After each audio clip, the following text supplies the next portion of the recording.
Edmond Mulet obtuvo la licenciatura en Derecho y los títulos de abogado y notario en la Universidad Mariano Gálvez en 1977. Fue electo como diputado en 1986 y reelecto en 1991. En 1992 sostuvo el cargo de presidente del Congreso de la República.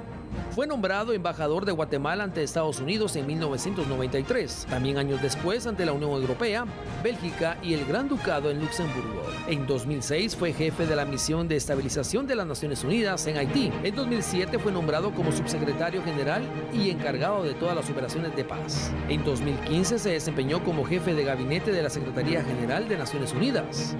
Posteriormente, en el 2017, encabezó el mecanismo para investigar el uso de armas químicas en Siria, creado por el Consejo de Seguridad de las Naciones Unidas. Se postuló a la presidencia para las elecciones generales del 2019, donde obtuvo el tercer lugar. El pasado 11 de diciembre del año 2022, Edmond Mulet fue proclamado por el partido político Cabal como candidato a la presidencia.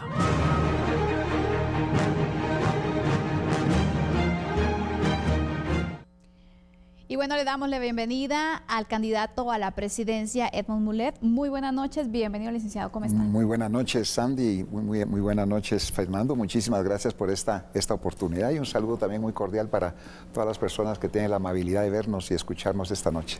Claro que sí, es un gusto, licenciado Mulet, tenerlo acá con nosotros y básicamente lo que queremos es conocer ese plan de gobierno en materia de seguridad, economía, salud y educación que usted hoy va a compartir con nosotros. Iniciamos con el punto importantísimo de la migración, licenciado Mulet. 28 guatemaltecos mueren hoy en ese albergue en Ciudad Juárez, México. El guatemalteco está yéndose de Guatemala buscando nuevas oportunidades, específicamente al norte del continente. ¿Qué es lo que usted propone a los guatemaltecos y específicamente a los migrantes para realmente brindarles una mejor calidad de vida? Bueno, la migración de Guatemala es un síntoma. La gente está saliendo, está migrando y la migración es una tragedia, es una ruptura, es una separación de la familia, del país, de los amigos, del entorno, y nadie migra porque quiere, o sea, porque sea agradable. Todo el mundo migra porque se ven compelidos y obligados a migrar.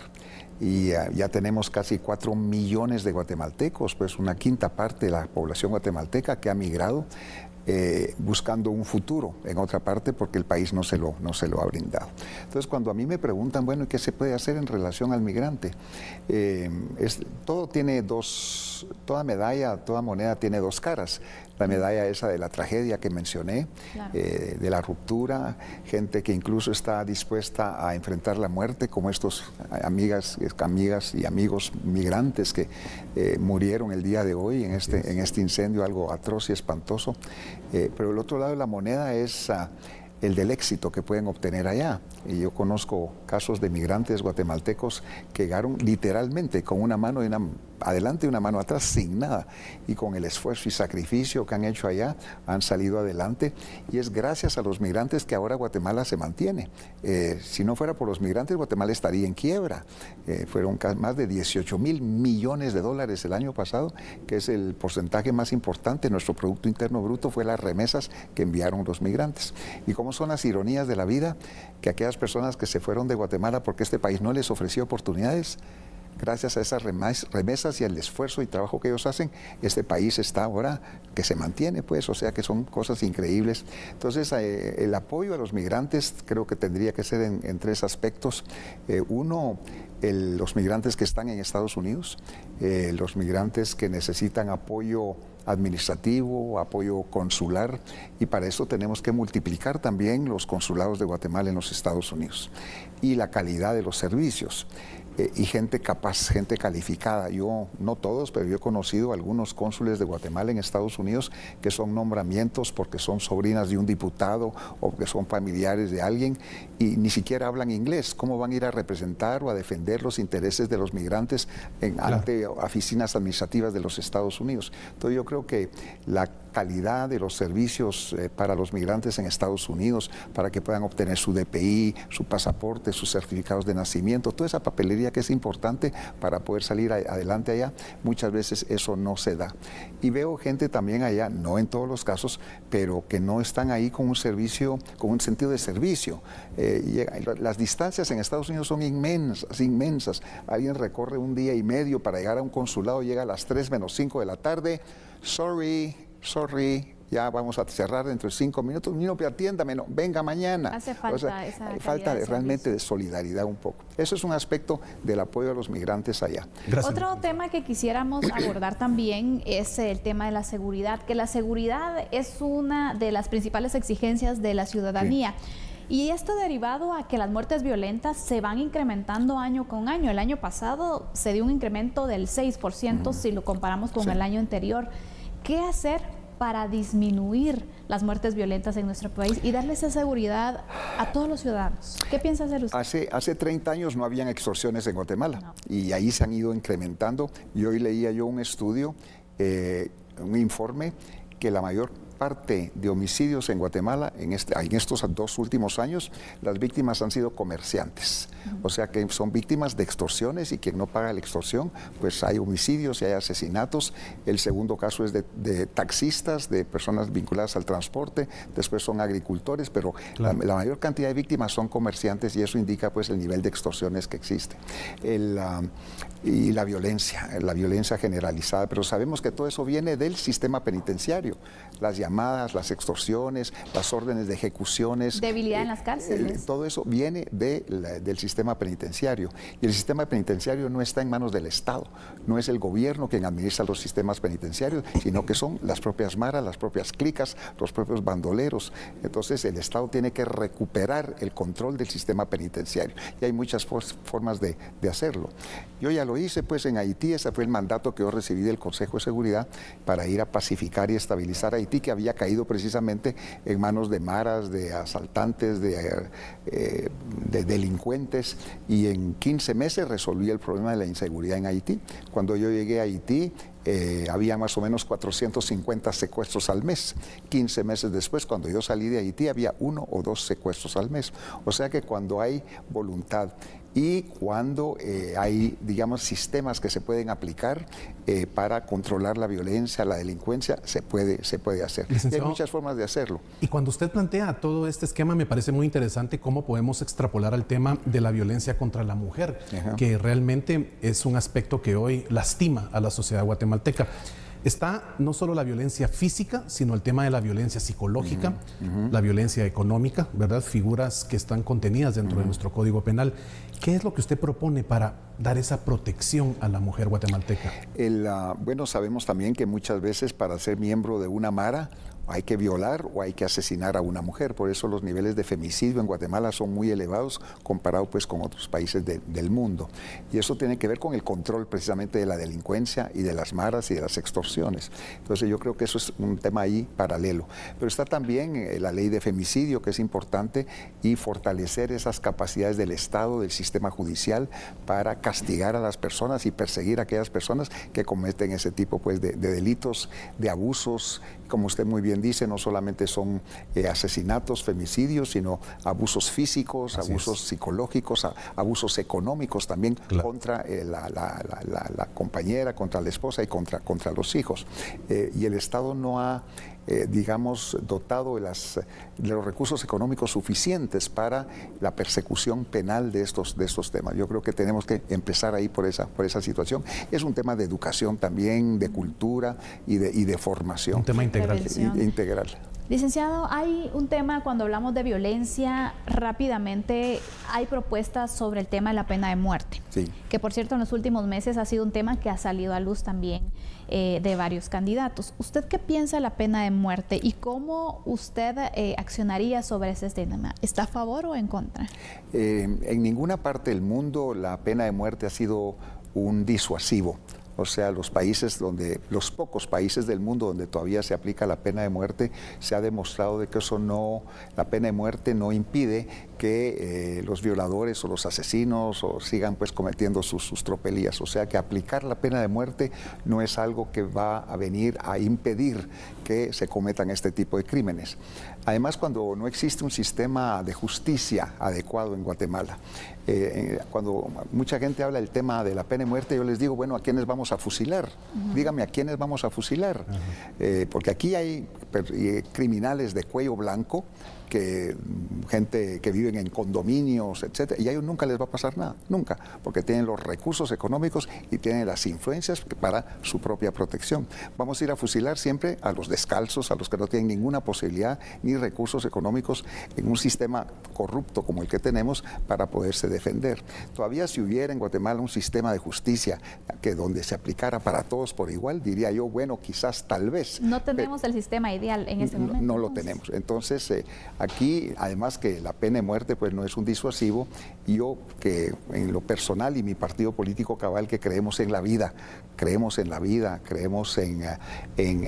desde el nacimiento, desde la concepción, no podemos estar a favor de la pena de muerte. Incluso en El Salvador, que ha sido víctima pues de este tipo pues de maras, de acciones, etcétera, en El Salvador no se discute la pena de muerte, no es un tema de discusión, porque se sabe que eso no va a impedir. En Guatemala lo que tenemos que hacer es aumentar las penas, realmente en el Código Penal, para que aquellas personas que cometen este tipo de cosas pasen el resto de su vida en sentencias pues de cadena perpetua. Claro. Y no solamente para los asesinos, sino para los corruptos también. Excelente. Gracias, licenciado, por compartir su experiencia y obviamente lo que opina acerca de estos temas en este primer bloque. Vamos a hacer una pausa. La invitación es cordial. Volvemos de inmediato con más acá en Foro Electoral.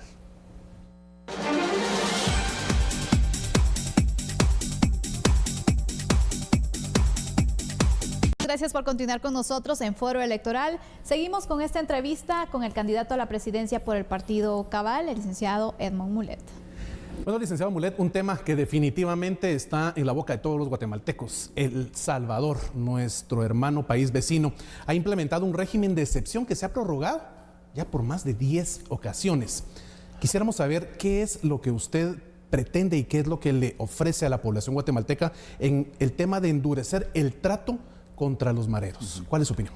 Bueno, en el segmento anterior hablábamos de también modificar el Código Penal y realmente aumentar las penas para personas que estén involucradas en este tipo de delitos que cometen los mareros, robos, extorsiones, violaciones.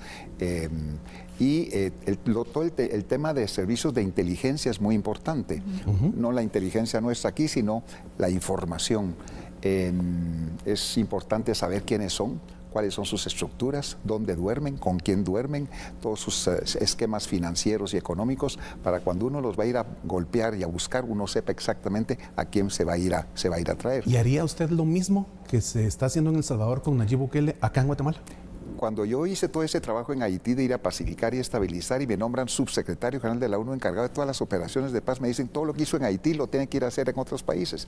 Y ahí aprendí que cada país tiene sus circunstancias diferentes, especiales, sus condiciones diferentes, o sea que no se puede aplicar el mismo modelo en cada país y hay que adaptarse. Contextualizar.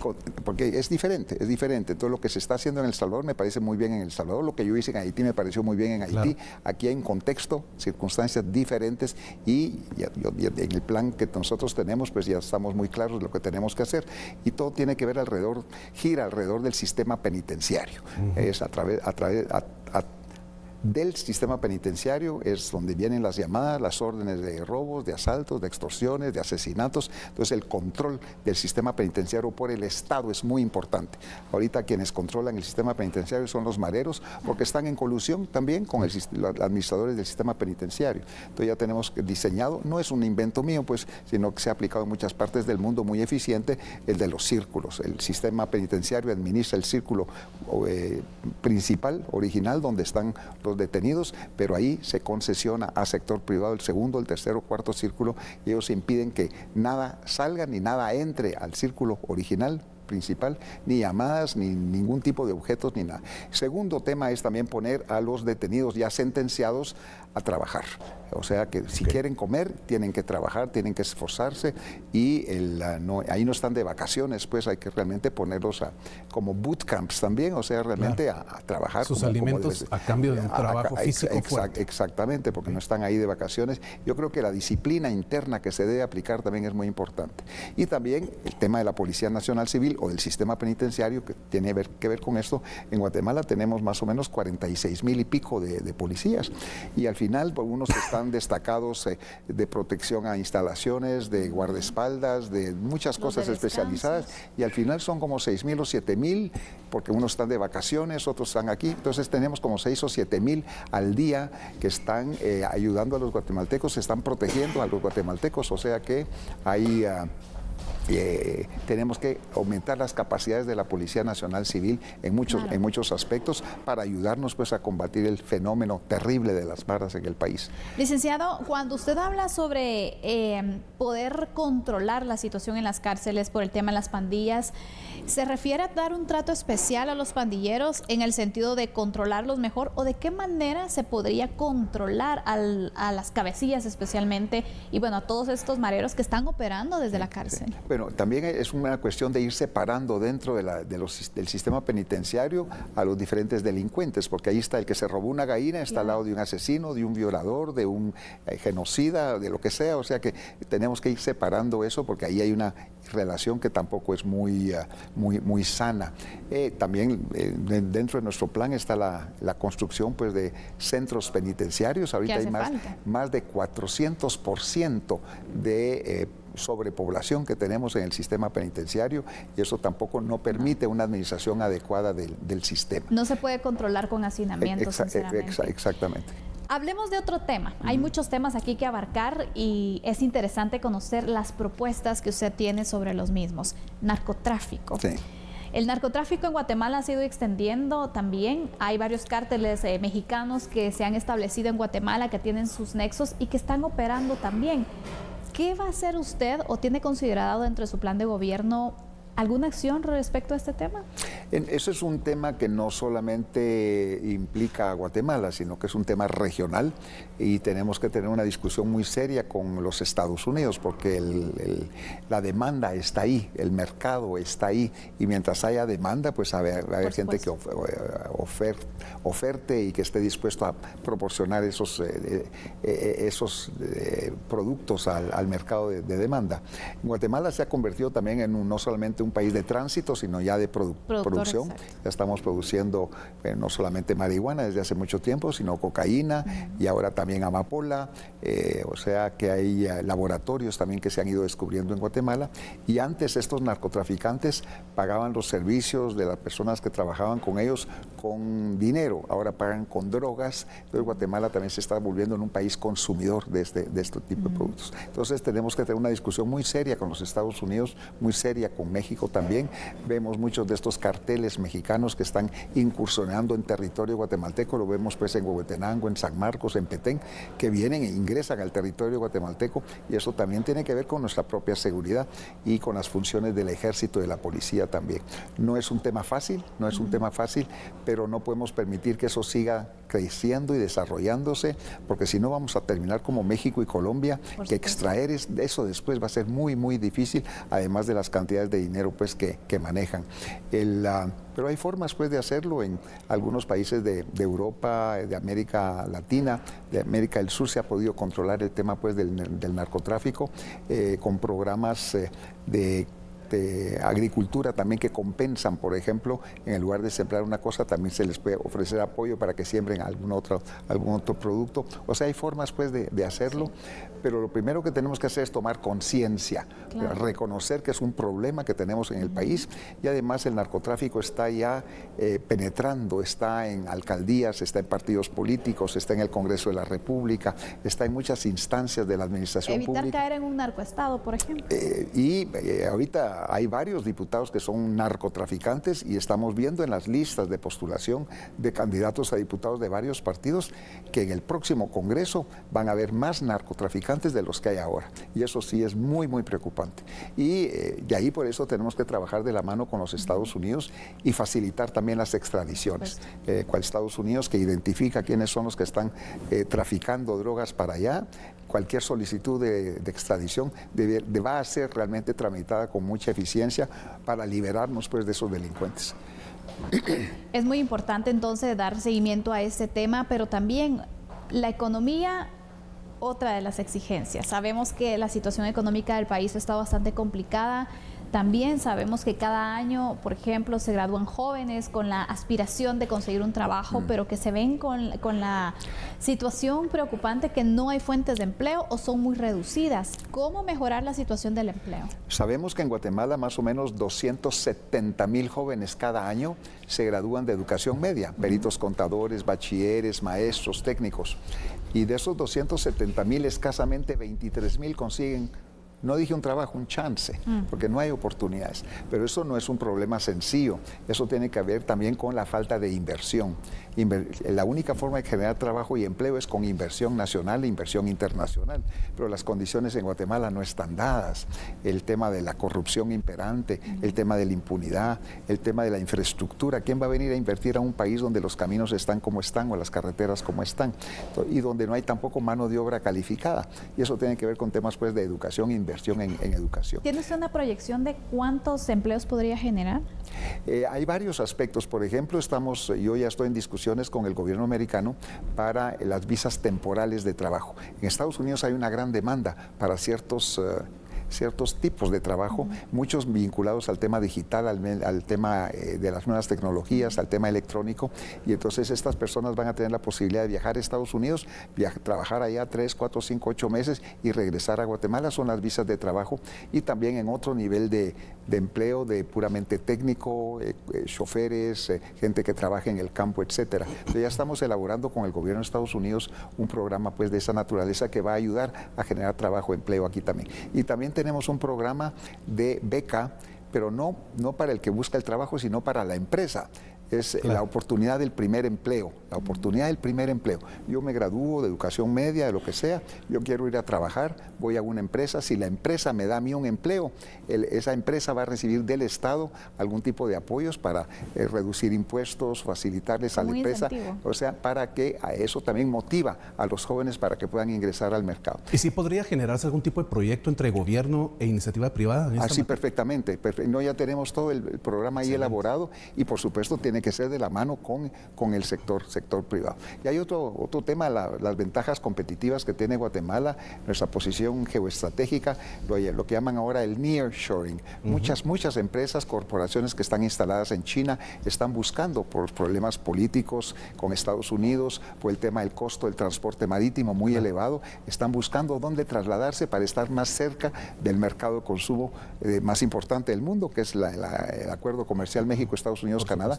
Y Guatemala es el único país del mundo que tiene una frontera común con ese mercado común, o sea, ese mercado común del norte de América. O sea, esas ventajas competitivas que tiene Guatemala son increíbles, y ya tenemos pues ese programa de apoyo a esas empresas que se quieran instalar en Guatemala. Y Guatemala tiene una ventaja inmensa que no lo tienen otros países, que es nuestra energía eléctrica. Nosotros generamos energía eléctrica gracias a que es el sector privado el que se ha permitido que lo haga.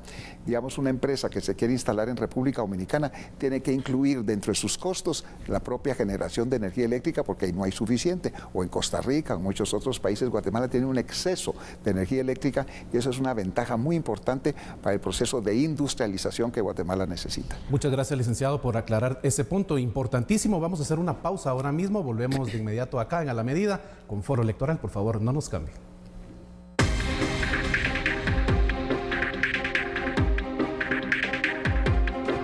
Estamos de vuelta en A la Medida con Foro Electoral, y tenemos a Edmund Mulet, quien nos está compartiendo su conocimiento acerca del Estado de Guatemala y su propuesta de gobierno. Doctor Mulet, el alto costo de la vida. Hoy por hoy estamos viviendo en Guatemala una crisis inflacionaria. Incluso estamos viviendo ya una inflación que llega y supera el 10%. Sí. ¿Podría comentarnos ¿cómo manejará el tema de las gasolinas caras, esa canasta básica que cada vez es más difícil para el guatemalteco adquirirla mes a mes? Bueno, usted mencionó el tema de las gasolinas, que eso es una inflación generada internacionalmente por los precios internacionales de los combustibles. En varios países del mundo lo que se ha creado es un fondo de compensación y se establece una franja superior e inferior, y para mantener más o menos los precios dentro de ese margen, cuando baja el precio del petróleo internacional debajo de, digamos, 32 quetzales por galón, la gasolina o el diésel, entonces ahí ese fondo es nutrido por esa diferencia, o sea que hay impuestos y hay costos que se van agregando a ese fondo. Pero cuando el precio rebasa, digamos, por ejemplo, 36 quetzales o 38 quetzales el galón, ese fondo inmediatamente entra a funcionar, entonces ayuda a compensar y a evitar pues eso, lo errático del mercado internacional que sube y baja. Y hemos visto que en Guatemala, cuando bajan los precios de los combustibles a nivel internacional, aquí no baja nada, aquí los combustibles se mantienen iguales y la canasta básica también. Entonces, mucho del alto costo de la canasta básica viene de esa inflación generada por los combustibles, pero hay una forma pues de reducir el impacto, no eliminarlo, pero sí reducir el impacto de este tipo de cosas. El otro tema que tenemos en Guatemala que es preocupante es que Guatemala es un país eminentemente agrícola. Exacto. Y estamos importando maíz, estamos importando frijol de Costa Rica, porque no estamos apoyando a la agricultura nacional, al agricultor. Y todo país del mundo lo primero que hace es garantizar la seguridad alimentaria de su población. En Guatemala no lo estamos haciendo. Entonces vamos a apoyar al agricultor con el subsidio directo en tema de fertilizantes, en tema de todos los aperos agrícolas, de todos los químicos que necesita para producir. Tenemos este programa también de apoyo a la agricultura en temas de café, porque hemos visto que con los altos costos ahorita de producción no se están renovando las plantaciones de café, y eso ha aumentado, pues ha reducido más bien la calidad y la cantidad de café que se está produciendo en Guatemala. Entonces un programa específico, además de la agricultura en general, para el caficultor, para que vuelva a sembrar y mantener esa calidad y el porcentaje pues por hectárea de café. Eso es muy, muy importante. La apertura de mercados es importante también para nuestros productos. Tenemos que ir avanzando en la ley de competencia. No hay esa ley de competencia, solo 2 o 3 países de América Latina no lo tienen. Guatemala entonces, lo ha propuesto varias veces, pero no se ha Pero concretado. Ahí no ha avanzado. Entonces, esa es otra forma pues de ir generando. Entre más competencia hay, más bajan los precios pues de la producción. Y hay otros aspectos puramente técnicos, digamos, digitales, el tema del Internet. Guatemala es el país menos interconectado de todo el continente americano, solamente 23% guatemaltecos tienen acceso a Internet. Entonces, y eso también, para reducir los costos, es importante el tema digital, el tema de las nuevas tecnologías, el tema ya tenemos todo el estudio hecho para que en todas las escuelas, todos los institutos, todas las plazas públicas haya un Internet costo cero, porque para ahí va el mundo, pues. Entonces eso forma parte pues de las competencias, de la educación que va a dar oportunidades pues a los jóvenes para vayan aprendiendo las nuevas tecnologías y el mundo digital, que para ahí están esas oportunidades de trabajo, y eso ayuda pues en el tema pues, pero puramente económico.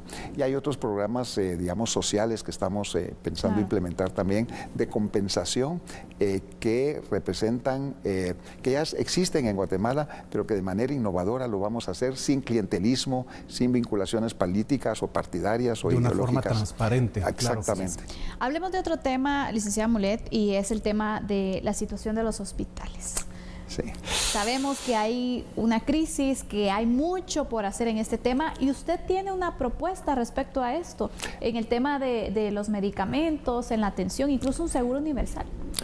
Bueno, hay que reconocer que el 70% de los guatemaltecos no tienen ninguna cobertura de salud. El IX tiene pues una cobertura muy limitada pues de algunas personas, y el resto de los guatemaltecos pues una gran cantidad de los ingresos de los guatemaltecos están destinados para la salud en temas puramente privados, etcétera. Y Guatemala necesita también una mayor atención en salud primaria, de primer nivel. Guatemala necesita más o menos 6,000 puestos de salud para atender las necesidades básicas de la población y no tenemos más de 1,300 más o menos puestos de salud y muy mal atendidos. Entonces la inversión... Y con precariedades. Y con precariedades. Yo he estado en algunos de esos lugares, pues las instalaciones son tremendas, no hay medicinas, no hay servicio médico, no hay enfermeras, no hay nada. Entonces dotar a ese servicio de atención primaria es muy, muy importante y eso está acompañado por programas también de alimentación infantil para combatir la desnutrición crónica y aguda, porque la desnutrición también trae pues ese tipo pues de enfermedades. La gente se está tratando sola, pues no hay ningún tipo pues de atención en ese sentido. Y recuperar los sistemas de abastecimiento de hospitales también. Los hospitales muchas veces están totalmente desabastecidos. Cada hospital compra, es una unidad de compra, ellos mismos se dotan de lo necesario. Y muchos de los temas que hemos conversado esta noche también todo tiene que ver con ese gran paraguas que nos está realmente corroyendo y destruyendo, que es la corrupción.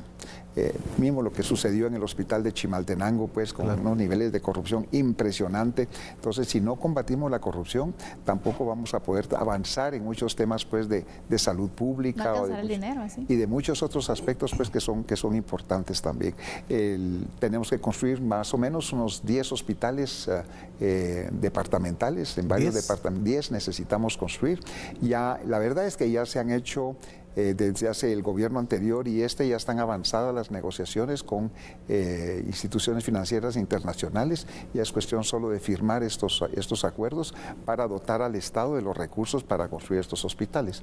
Y nosotros pues queremos impulsar ese tema que ya está bastante avanzado en el aspecto puramente técnico, financiero, económico, presupuestario también que hace falta para eso. Y obviamente esa necesidad de la transparencia que quienes conformen su equipo de trabajo pues deban no solo entregarle a usted, sino entregarle por supuesto a la población. Así es. Cuando usted hablaba del tema de la crisis que se vive en los hospitales, no podemos dejar a un lado el tema de la lamentable circunstancia que afecta a nuestro país desde siempre, como la desnutrición crónica y la desnutrición aguda. Yo me atrevo a decir que son los flagelos de este país. Ese niño que desde la concepción no recibió los alimentos, ¿verdad?, que necesitaba, y obviamente hoy por hoy un 50% de la capacidad volitiva está nula. ¿Qué es lo que usted considera que se deba hacer con este lamentable problema de la desnutrición en Guatemala? Bueno, tengo que poner un ejemplo muy triste también. Por ejemplo, el año pasado el gobierno le quitó al programa de alimentación infantil. Hicieron una primera transferencia, 15 millones de quetzales, después otros 15 millones de quetzales, después otros 15 millones de quetzales, y al final del año habían transferido 85 millones de quetzales del programa de alimentación infantil y lo transfirieron a la Presidencia de la República para publicidad y propaganda. Entonces, cuando yo le pregunto a la gente del gobierno, ¿pero cómo hacen eso? La respuesta es que no lo estaban ejecutando y si no lo transferíamos se iba a ir al fondo común y se iba a perder.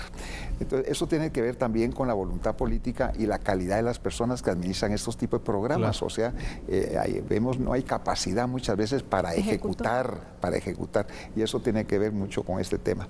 Lo que estamos impulsando nosotros es un programa que le llamamos de cero a siempre, o sea, empezamos desde la concepción y de esa alimentación a través de la madre o con los niños, que va a ser durante los primeros 5 años de la vida, tiene efectos y consecuencias para siempre, o sea, desde la concepción, por eso se llama de cero para siempre, pero es a concentrar muchos de esos recursos y de ese apoyo durante esos primeros años es muy, muy importante. Y como hablamos también de los centros de atención a la primera infancia, que lo vamos a desarrollar en más o menos 33,000 comunidades a nivel nacional que están vinculados a las escuelas y a los institutos. Vamos a crear las organizaciones de madres de familia, porque ahorita están las organizaciones de padres de familia para la alimentación en las escuelas, pero ahorita es con las madres de familia para los infantes, para los niños también, que ellos van a colaborar pues en esa dirección. O sea que hay formas de hacerlo. Combatir la desnutrición crónica y aguda no es es fácil, no es un tema que se puede resolver inmediatamente, pero tenemos que empezar de alguna manera. Y a veces no es sostenible, no le dan continuidad. No le dan continuidad. Exacto. Y hay que reconocer, y es una tragedia, como usted decía, que de los 193 países que hay en el mundo, Guatemala está en el rango de los peor 6 del mundo, con los mayores niveles de mortalidad infantil por hambre. No puede ser peor que Haití, peor que países subsaharianos africanos. Entonces, tiene que ser un compromiso realmente del Estado, del gobierno. El sector privado ha estado muy involucrado en eso y muy preocupado también, que haya impulsado algún tipo de proyectos a través de Fundesa y otros proyectos muy importantes, y tenemos que trabajar ahí todos de la mano en este tema. Y los recursos ahí están los recursos, ahí está el presupuesto. La cosa es poner gente que conozca y que tenga ese sentido de solidaridad social, de respeto a la dignidad humana para avanzar en ese tema. Sobre el tema de educación, que es otro de los aspectos que es importante también hablar, pues bueno, vamos a estar retomando este tema antes de irnos a la pausa, y pues para que ustedes se mantengan también al tanto sobre cuál es la propuesta que se tiene para mejorar la educación, la calidad educativa. Así que en este momento haremos una pausa y vamos a regresar enseguida con el foro electoral de A la Medida.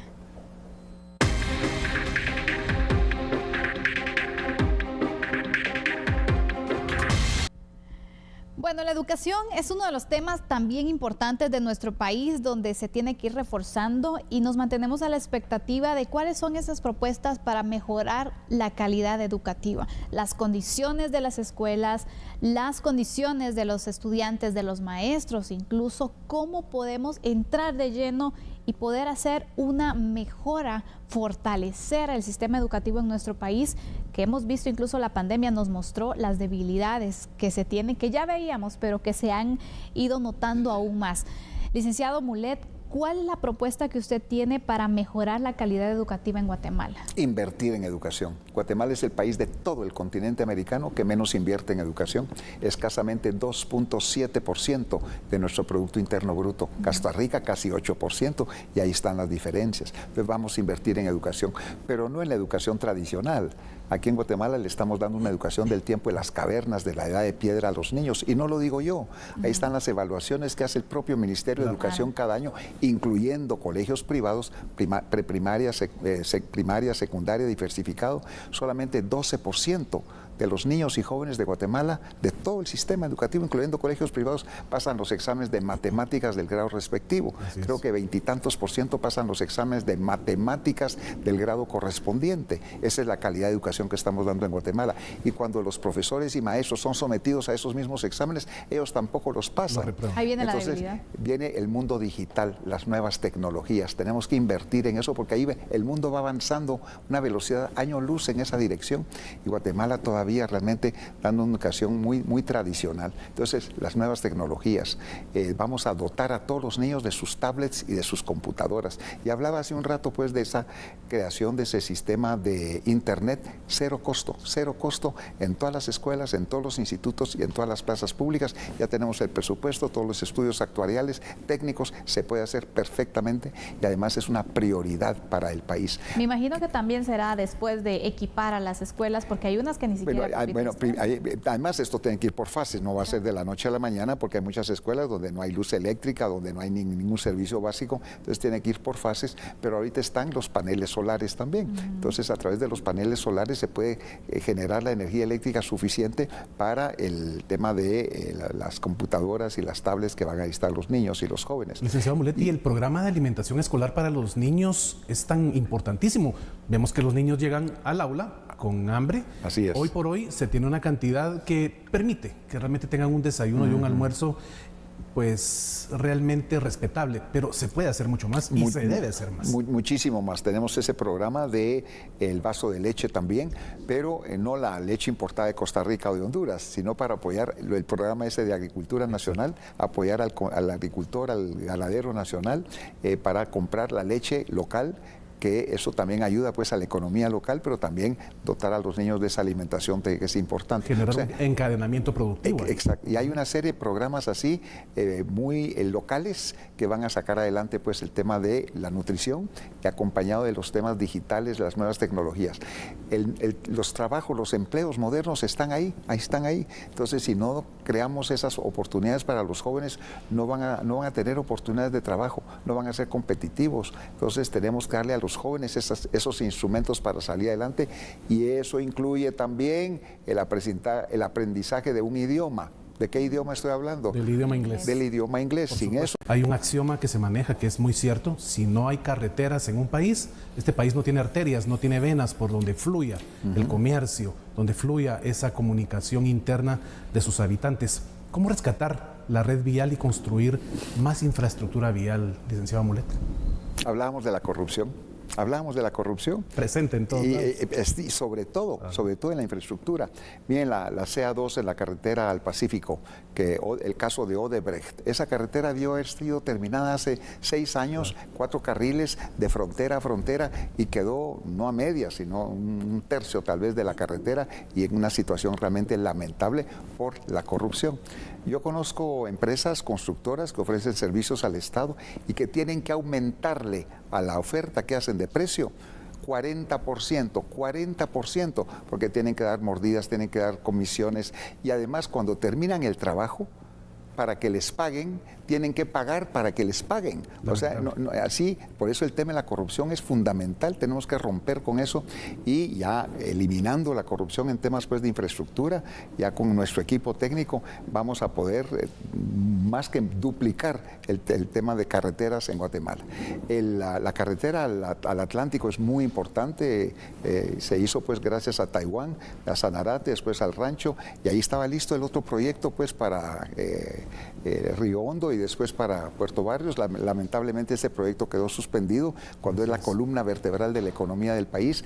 Ya he tenido reuniones con el Banco Interamericano de Desarrollo, con el BID, para empezar ya a trabajar en el desarrollo técnico, financiero, presupuestario de esa carretera, y eso también genera actividad económica, empleos. La infraestructura es fundamental, y no solamente las grandes carreteras, los caminos secundarios y terciarios para que la gente pueda sacar sus productos. Claro. Y el otro tema fundamental, porque al principio de una carretera y al final de una carretera existe lo que se llaman los puertos, y gobierno tras gobierno le han entregado a las mismas mafias la administración de los puertos, y miren cómo están. Entonces, la recuperación de los puertos para nosotros es muy importante para ponerlo al servicio pues del desarrollo económico del país. O sea que los puertos también forman parte de esa estructura importante para que en Guatemala podamos tener esos servicios importantes. Guatemala tiene a nivel de carreteras una de las velocidades más bajas del mundo en transporte pesado de contenedores, más o menos un promedio de 18 kilómetros por hora. Entonces no podemos ser competitivos si seguimos así. No, y las carreteras en muchos tramos también importantes.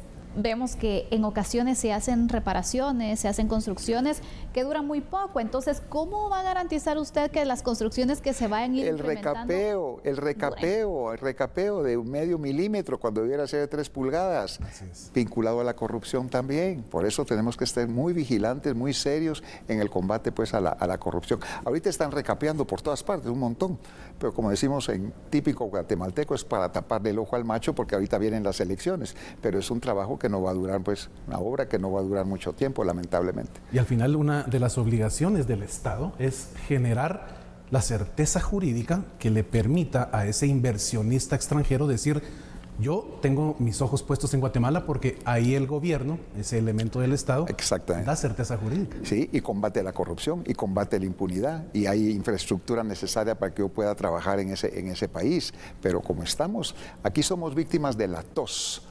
No de la tos del COVID, sino la tosecita. Todos en Guatemala somos víctimas de la tosecita. Si en el Estado, en el gobierno, en cada ventanilla le dicen a uno: sí, con mucho gusto, pero y no podemos seguir así. Tenemos que combatir la corrupción y la tosecita. Definitivamente. ¿Hay algún plan que usted tenga para ir mejorando los niveles del transporte, por ejemplo? También hablando un poco de las rutas, se ha hablado de medios alternativos incluso que se puedan tener. Bueno, por el se tránsito, está ¿verdad? desarrollando pues ahora un sistema ferroviario interesante también, que ojalá eso pueda avanzar. Está el canal seco, que también hay un grupo del sector privado que está tratando de implementar esa conexión entre el Atlántico y el Pacífico, que también eso podría generar mucho trabajo pues en Guatemala. Solamente en el distrito metropolitano, solamente en el área, no solamente la ciudad de Guatemala, sino los municipios aledaños, hacen falta más o menos 400 kilómetros para tener las conexiones, las interconexiones necesarias. Y para eso nosotros vamos a crear la Empresa Nacional de Transporte Metropolitano. Es no solamente para la capital, sino para todo el país, para que haya transporte público como debe ser. Ya tenemos ahorita la municipalidad está comprando 70 nuevos buses. Nosotros vamos a comprar 2.000, es lo que se necesita para garantizarle a la población y que no necesitamos comprar un vehículo o una moto para transportarnos de un lugar a otro, sino algo eficiente. Que sea obviamente un trabajo del Estado. Sí, porque las municipalidades ya no tienen la capacidad financiera, económica ni técnica para hacerlo. Claro. Tiene que haber una coordinación mucho más amplia, que es responsabilidad del Estado central. Licenciado Mulet, esta pregunta realmente va hacia su corazón. Dígame, ¿qué lo diferencia a usted de los demás candidatos? Yo diría que la experiencia, o sea, he trabajado, yo empecé a trabajar cuando tenía 11 años de edad y no he dejado de trabajar desde entonces. He tenido la oportunidad de servir a Guatemala dentro del país y afuera y a muchos otros países del mundo. Durante esos años que trabajé en Naciones Unidas, la mayor parte del tiempo como subsecretario general encargado de las operaciones de paz, administré presupuestos más grandes que el presupuesto de la República de Guatemala, 8.5 mil millones de dólares al año, que era mi presupuesto durante muchos años. O sea que yo conozco cómo se administra el recurso, cómo se administran los presupuestos y además sé ejecutar, no solamente lo que hice en Haití, sino en 26 otros países del mundo. Ahí tenía más o menos 130,000 personas bajo mis órdenes, de los cuales 93,000 militares, 15,000 policías, el resto civiles, y a veces en circunstancias difíciles en muchas partes del mundo, en las selvas del Congo, en los desiertos del Sahara, en Europa, en África, en América Latina, en muchos lugares en circunstancias muy complicadas y sin embargo con éxito. O sea, yo puedo demostrar que a través del trabajo, del compromiso, de la seriedad y de ser también solidario, el tema de la solidaridad humana es muy importante. Yo aprendí en mi vida, una pequeña frase nada más, que la recompensa por un trabajo bien hecho, es la oportunidad de hacer otro trabajo bien hecho. Excelente frase. Y bueno, aquí hemos tenido la oportunidad de conocerle un poco más, de saber sobre las propuestas que tiene para la presidencia de la República. Edmond Mulet ha estado con nosotros, candidato a la presidencia por el partido Cabal, así que ustedes han podido escuchar un poco sobre los temas que estará abordando y cuál es su plan también de gobierno, para que también vayamos viendo y analizando. Muy bien, con esto estamos finalizando este foro electoral en A la Medida. Muchas gracias por habernos acompañado. Será hasta mañana en que tengamos más para todos ustedes. Feliz noche.